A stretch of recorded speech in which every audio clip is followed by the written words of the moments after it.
everyone. So, I am Althea Lorraine Pilaro from Batch 4.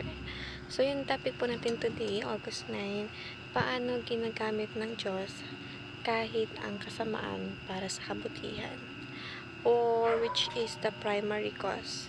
So, syempre po, basahin po muna natin yung konsepto ng primary cause. The primary cause refers to God as the divine, invisible, and ultimate cause behind everything that happens. This concept affirms God's sovereignty in all events. Nothing is random or outside his control. Though he often works through secondary causes like people, nature, or circumstances, God remains the one who directs all things according to his wise and holy will. So, sinasabi po dito na ang Panginoong Diyos po, wala po siyang ginawang pake na kumbaga sa isang pelikula may commercial, dahil po lahat ng ginagawa ng Panginoong Diyos ay talagang will niya o talagang planado niya. So, ang Panginoong Diyos po kasi talagang sobrang sobrang detailed niya po sa lahat ng bagay na gusto niyang gawin.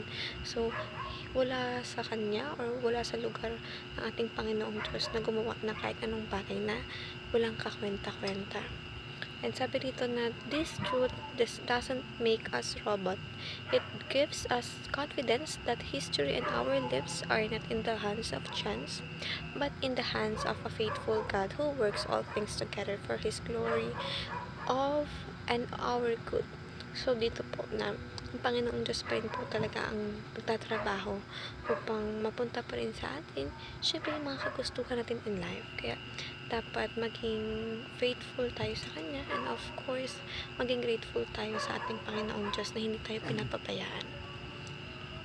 Sabi sa teachings, God is the primary cause of all things. Ang Panginoong Diyos po ang dahilan ng lahat ng bagay na nangyayari sa ating mundo ngayon.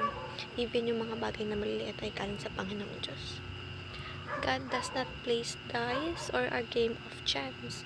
God uses evil, suffering, even that for His purpose. So, kahit po nasa pinakakalalim-lalim na tayo ng point ng buhay natin, ay may purpose po at talagang merong pinaparating ang Panginoong Diyos sa ating buhay na kailangan natin i-figure out. Applications: rest in God's control. Nothing happens outside His plan. And rely in God's wisdom even when life feels uncertain, and respond with worship. God is working all things for His glory. Kaya nasabi ito, nothing happens outside His plan. So, walang maaaring mangyari sa hindi planado ng Panginoong Diyos. So, magtiwala lang po tayo at mas magkaroon pa tayo ng mas mahaba o mas malaking faith sa Kanya. That's all everyone. Thank you so much.